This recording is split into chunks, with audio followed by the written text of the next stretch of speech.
Assalamualaikum warahmatullahi wabarakatuh. Perkenalkan, saya Apoteker Melinda Mustika, Magister Farmasi, salah satu dosen tetap di Sekolah Tinggi Ilmu Farmasi Padang.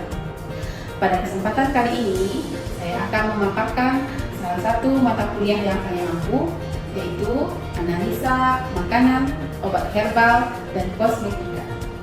Sebagai dosen, saya sudah menerapkan tridharma perguruan tinggi yang terdiri dari pengajaran, penelitian, dan pengabdian. Delivery Interaction and Assessment atau yang disingkat dengan DIA merupakan sistem pembelajaran yang saya terapkan. Delivery merupakan di mana saya menyediakan beragam materi pembelajaran untuk membantu mahasiswa secara mandiri sehingga materi yang diberikan dapat diterima dengan baik oleh mahasiswa. Interaction yaitu kegiatan tatap muka antara dosen dan mahasiswa untuk membahas mata kuliah yang dilakukan di kelas untuk mencapai capaian pembelajaran. Assessment merupakan pemberian tugas terstruktur yang direncanakan, misalnya membahas suatu artikel, kuis, dan menyelesaikan kasus guna mengukur kemampuan mahasiswa dalam menerima materi pembelajaran secara objektif. Sebelum masuk ke sistem pembelajaran yang saya terapkan, terlebih dahulu saya akan menjelaskan mengenai mata kuliah yang saya bawakan. Mata kuliah yang saya bawakan adalah analisa makanan, obat herbal, dan kosmetika. Di mana mata kuliah ini merupakan mata kuliah wajib di mana berada pada semester 6 dengan bobot SKS 2 SKS. Mata kuliah analisa makanan, obat herbal, dan kosmetika mempelajari metode dan prinsip analisis kandungan kimia pada makanan, obat herbal, dan kosmetika, baik secara kualitatif maupun secara kuantitatif. Metode yang digunakan antara lain PCR atau polymerase chain reaction, kromatografi lapis tipis, KCKT atau HPLC, spektrofotometri UV visible. Kegunaan mata kuliah ini dapat dilihat dari capaian profil lulusan atau CPL, itu ahli farmasi yang kreatif, inovatif, profesional, bertanggung jawab, dan memiliki daya saing. Yang kedua, dapat menguasai teori, metode, aplikasi ilmu kimia farmasi. CPL yang ketiga, mampu mengambil keputusan secara tepat dalam konteks penyelesaian masalah di bidang keahliannya berdasarkan analisis, informasi, dan data. Yang keempat, memahami peraturan perundang-undangan.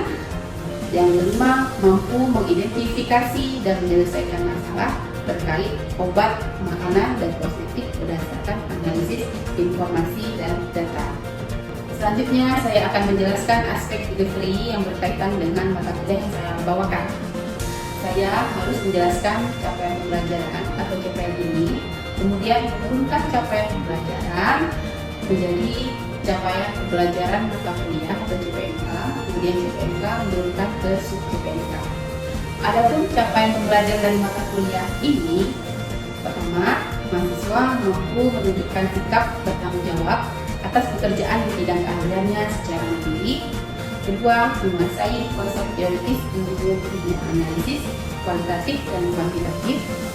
Tiga, mampu mengambil keputusan secara tepat dalam konteks penyelesaian masalah di bidang keahliannya berdasarkan hasil analisis informasi dan data. Empat, mematuhi peraturan perundang-undangan yang berlaku. Kelima, mampu menyediakan dan mendiseminasi informasi terkait obat dan pengobatan dalam upaya promotif dan preventif kesehatan. Adapun CPMK menurunkan menjadi sub CPMK yang terdiri dari pertama, mahasiswa mampu menjelaskan metode PCR untuk deteksi DNA babi dalam makanan, obat herbal, dan kosmetik.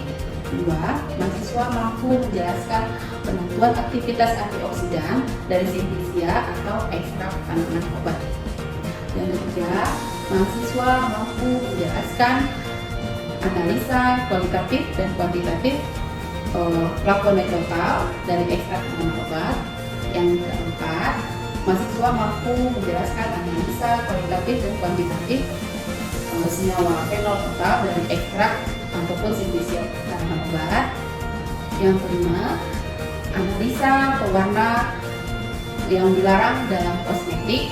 Yang keenam, analisa hidroquinon dalam kosmetik. Yang ketujuh, analisa kortikosteroid dalam kosmetik. Untuk mendukung kegiatan pengajaran di kelas, saya menggunakan berbagai literatur dan jurnal penelitian yang mendukung materi yang saya bawakan. Salah satunya jurnal yang dibahas berasal dari jurnal hasil penelitian saya sendiri yang dipublikasikan di Jurnal Nasional Terakreditasi SINTA. Kegunaan dari jurnal tersebut untuk mendukung pengembangan ilmu pengetahuan terkait materi yang saya bawakan. Itulah model delivery yang saya sampaikan dalam proses pembelajaran yang saya bawakan. Adapun sistem interaction yang saya lakukan di kelas yaitu SCL atau Student Centered Learning, di mana sistem SCL menempatkan mahasiswa sebagai peserta didik atau subjek sehingga akan mengembangkan minat menjadi lebih aktif, kreatif, dan inovatif. Sistem SCL itu sendiri terdiri dari pembelajaran interaktif, diskusi, studi kasus, dan pembelajaran kooperatif. Pembelajaran interaktif atau interactive learning yaitu pemaparan materi dalam kelas oleh dosen dengan menyisipkan pertanyaan kepada mahasiswa dan minta pendapat kepada mahasiswa. Yang kedua, berdiskusi dengan mengangkat isu atau tema tertentu kemudian dipresentasikan. Yang ketiga, case study. Adapun platform yang saya gunakan meliputi LMS, Google Classroom, YouTube, dan Quizzes. Itulah model interaction yang saya terapkan. Selanjutnya, aspek assessment yang saya lakukan merupakan proses penilaian terhadap mahasiswa secara objektif sesuai dengan kemampuan mahasiswa itu sendiri. Adapun poin penilaian yang sudah saya paparkan pada kontrak perkuliahan yang saya berikan di awal kelas. Hasil asesmen yang saya lakukan dengan harapan mahasiswa dapat mengetahui proses penilaian yang saya lakukan secara transparan dan objektif. Demikianlah pemaparan 3 aspek perkuliahan yang saya terapkan dalam proses pembelajaran yang saya lakukan, yang terdiri dari delivery, interaction, dan assessment atau yang disingkat DIA. Selanjutnya, saya akan menampilkan proses pembelajaran yang saya lakukan di kelas dengan micro teaching secara luring, yaitu mata kuliah analisis makanan, obat herbal, dan kosmetik yang baru saja saya ajarkan pada semester ini dengan topik uji aktivitas antioksidan ekstrak tanaman obat dengan metode DPPH. Selamat menyaksikan. Baik, Assalamualaikum warahmatullahi wabarakatuh. Waalaikumsalam warahmatullahi wabarakatuh. Apa kabar semuanya? Baik, Bu. Sehat? Alhamdulillah. Oke, kita masuk materi hari ini. Judulnya aktivitas Antioksidan ekstrak tumbuhan obat dengan metode DPPH. Absen dulu ya. Abdul Latif, Aditya, Ahmad Rehan, Amadul Azmi, Anggun, Anissa, Aksi, Yulia, Zaiful, Zaratul, Anissa, Mulia, Yanita. Materinya tentang radikal bebas, ya. Ada yang tahu radikal bebas? Nggak tahu radikal bebas? Radikal bebas itu sumbernya dari mana saja?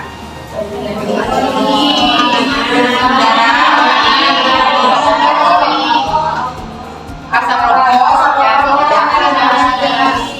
sinar UV, polusi,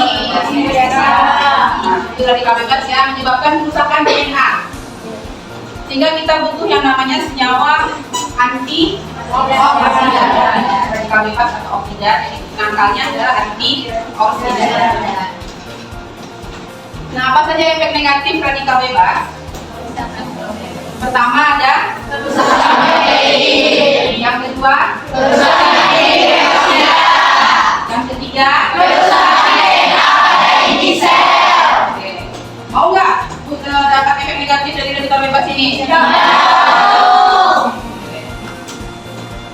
Nah, antioksidan adalah senyawa yang mampu menangkal atau meredam radikal bebas. Dia bekerja dengan mendonorkan elektronnya, kepada senyawa yang bersifat oksidan, sehingga aktivitas senyawa oksidan tersebut bisa dihambat.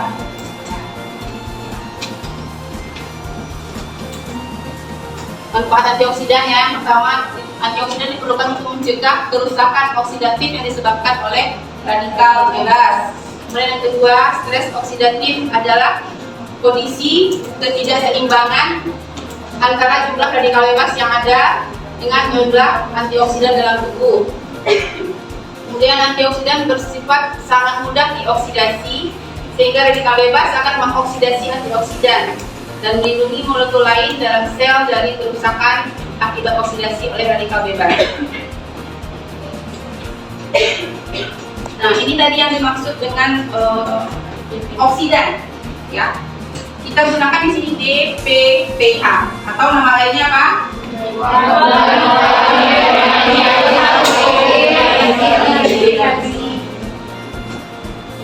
Oke, di sini kita lihat strukturnya. Dia struktur DPPH-nya ya. Di sini ada satu elektron yang tidak berpasangan. DPPH merupakan radikal bebas yang stabil pada suhu kamar dan sering digunakan untuk menilai aktivitas bahan alam. Nah, gimana cara mekanisme si antioksidan menangkal atau menghambat si oksidan ini? Ini reaksinya. Ini kan tadi si DPPH nih strukturnya. Ya. Kemudian ada atom H dari ekstrak tanaman obat. Nah, H ini akan diikat oleh M yang memiliki elektron tidak berpasangan tadi. Ini ada terikat di sini. Dari awalnya dia tidak stabil, setelah diikat dengan atom H dia menjadi stabil. Prinsip pengujiannya didasarkan pada reduksi dari larutan radikal bebas DPPH oleh senyawa antioksidan yang terkandung dalam suatu tanaman tertentu. Ketika larutan DPPH berinteraksi dengan suatu larutan pendonor elektron yang dalam hal ini adalah antioksidan, maka elektron tunggal pada radikal bebas menjadi berpasangan. Ya, jadi kalau ada pasangan, makanya stabil. Bagaimana dengan kalian? Masih sama dengan DPPH? Masih. Belum dapat antioksidannya? Yang sudah, yang belum dapat ya? Yang belum dapat sudah stabil?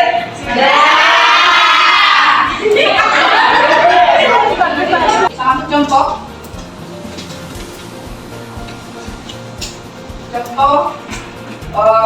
perhitungan IC50.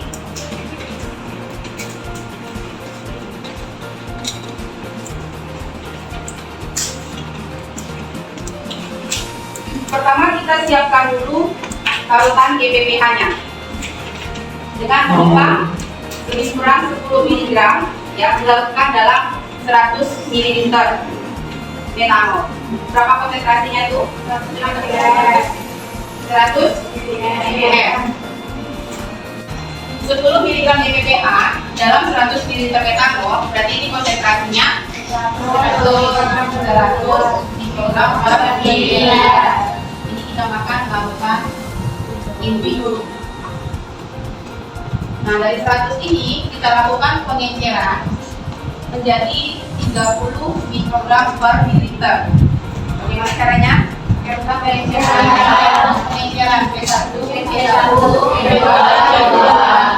kita membuatnya dalam tabung 50 ml. Berarti P1 kali 150 ml sama dengan 50 ml kali 30 mikrogram per ml. Nanti tabelnya habis ya. Berarti P1 nya ini 500 berarti 100 nya 500. kita pipet lautan ini sebanyak 15 ml. Kita masukkan ke dalam lampu 50. Selanjutnya kita tambahkan metanol sampai tanda panas. Oke, menjadi lakukan kita yang 30 mikrogram nih. Kemudian kita pipet 3,8 ml ya. Masukkan dalam vial, tambah 0,2 ml metanol, homogenkan, kemudian inkubasi dalam ruang gelap. Kenapa dalam ruang gelap? Iya, sudah teroksidasi oleh cahaya, harus gelap-gelapan. Ya.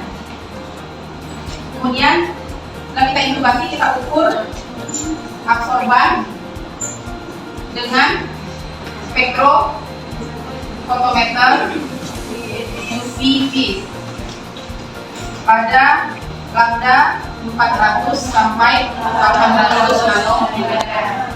Ini lambda apa? Ya. Berarti lautan uji kita dia berwarna.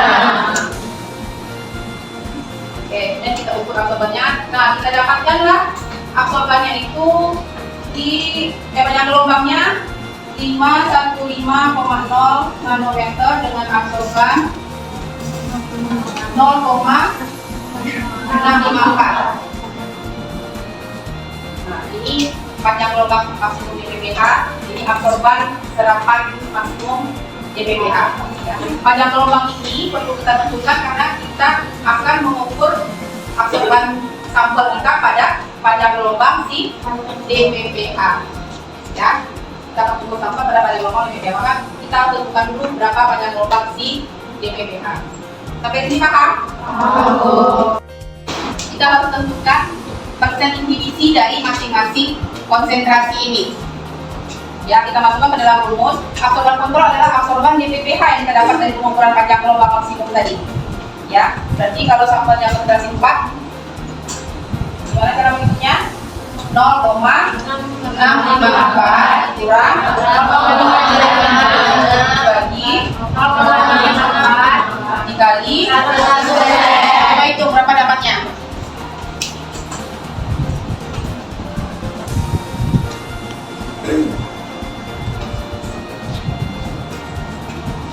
Berapa persen? 18,04%. Oke. Nah, sekarang coba dihitung untuk semua konsentrasi ini berapa persen dapat persen inhibisinya?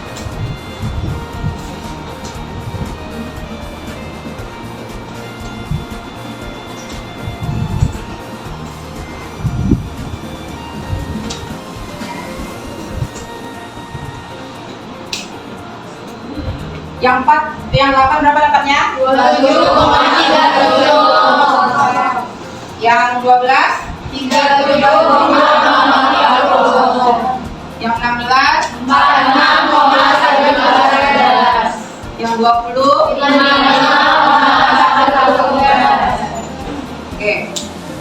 Lihat datanya ya. Semakin besar konsentrasi, semakin kecil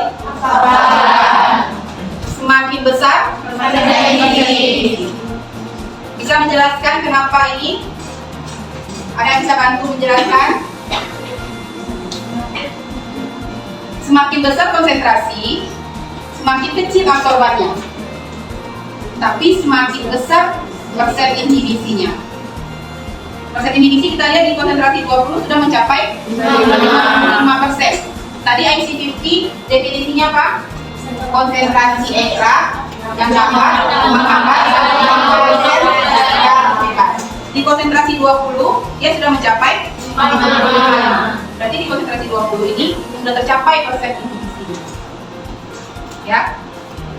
Lihat, jadi semakin kecil absorban maka semakin besar persen inhibisi. Artinya semakin banyak radikal bebas yang mampu dihambat. Ya, semakin banyak radikal bebas yang mampu dihambat. Kalau diteruskan ini makin besar lagi ininya. Karena kita sampai IC50 ya. Oke, sudah paham sampai sini? Paham. Kemudian kita buat kurva kalibrasi hubungan antara konsentrasi dengan persen inhibisi.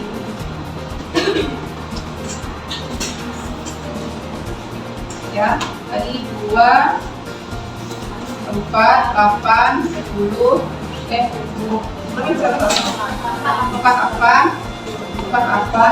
12, 16, 20. Pada inhibisinya. Ada bawa kalkulator? Ada. Coba hitung nilai ABR-nya. Hubungan antara konsentrasi dengan persen inhibisi. Konsentrasi dengan persen inhibisi.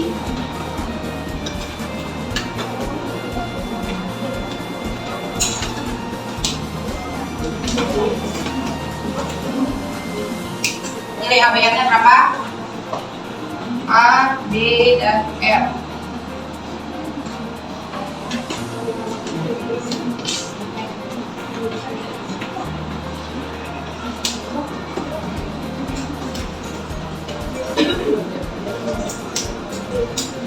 Ke depan.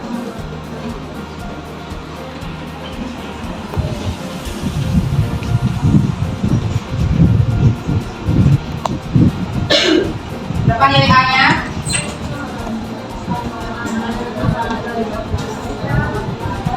8,577. B-nya 358.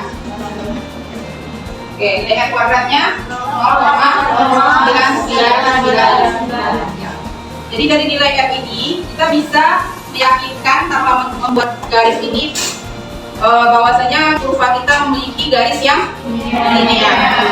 Ya, dilihat dari nilai R-nya. Oke, berarti nilai Y-nya sama dengan 2,358X tambah 8,577. Nah, setelah kita dapatkan persamaan regresinya, kita dapat menghitung IC50. Ya, jadi Y ini kita masukkan angkanya 50. 50 dikurang 85 dibagi 2,358. Berapa dapatnya? 17,5 mikrogram per mili. Nah, dari tabel kuantifikasi tadi, IC50 ini masuk mana? Sangat kuat, ya. Tadi kategori sangat kuat, berapa nilai IC50-nya? Dari 50 mikrogram per mili, ya, bisa didapatkan. Aktivitas antioksidan ekstrak ini berada di kategori sangat kuat. Jelas? Ada pertanyaan? Ada pertanyaan? Oke, sekarang kita presentasi tugas. Yang nomor absennya keluar di sini, berarti dia yang B. Oke, kita screen ya.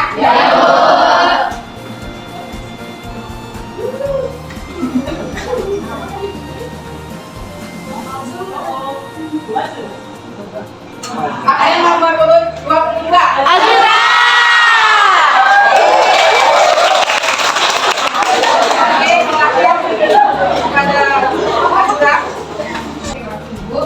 Punya assalamualaikum warahmatullahi wabarakatuh. Waalaikumsalam warahmatullahi wabarakatuh. Sebelumnya terima kasih Ibu atas penjelasan saya tentang objektivitas antioksidan dan metode kita. Sebelumnya perkenalkan, nama saya Dr. Titi dengan PP 214142. Statement saya mempresentasikan tugas saya yang terkait dengan materi kita.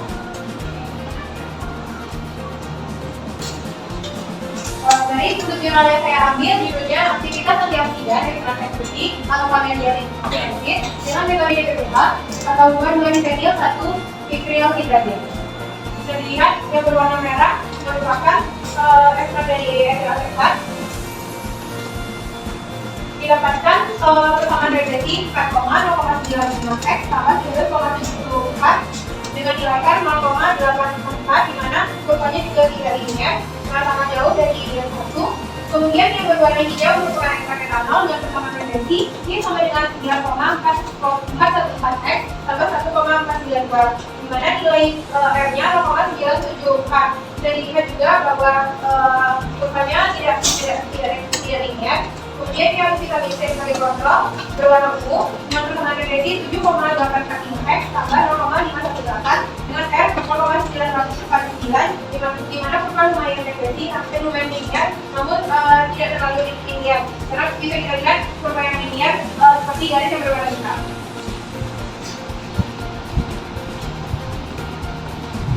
Hasil yang diperoleh nilai konsentrasi ekstra berbanding lurus dengan nilai inisinya. Semakin tinggi konsentrasi, maka semakin tinggi pula nilai inisi. Hal ini juga menunjukkan semakin besar konsentrasi, maka semakin banyak kandungan oksigen pada ekstra yang dapat meredam aktivitas radioaktif. Atau ditandai dengan penurunan warna ungu dari garis gelap menjadi warna kuning. Hasil menunjukkan inisi dan konsentrasi ekstra memiliki korelasi yang tinggi, di mana nilai R 0,844 sampai 0,974.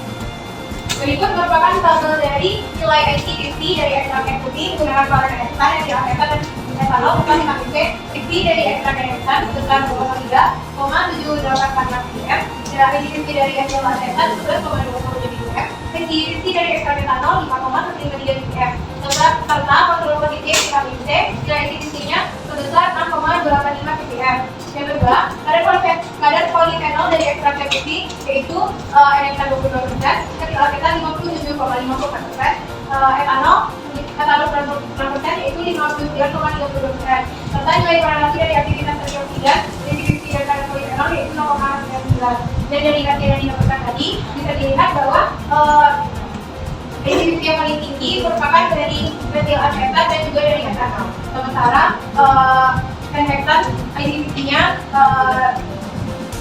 tinggi 200 sehingga tergolong ke dalam antioksidannya bersifat sangat lemah.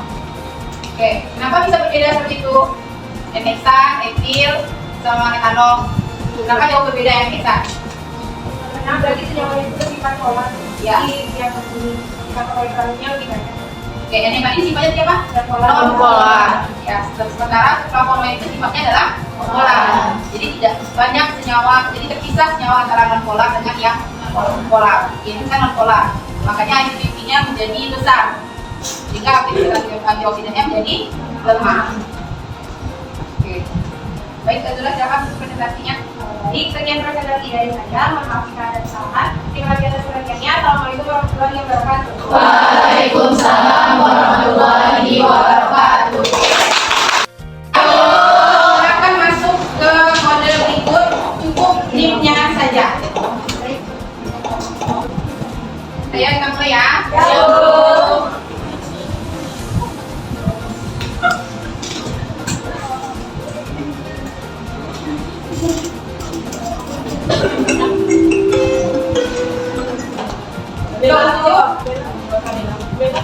Siapa orang yang tangan? 058 Selamat 200. Iya. Oke, selamat kepada 3 pemenang. Baik, terima kasih untuk pertemuan hari ini. Semoga bermanfaat. Kalian dapat mengaplikasikan ilmunya. Ya. Sekian. Assalamualaikum warahmatullahi wabarakatuh. Waalaikumsalam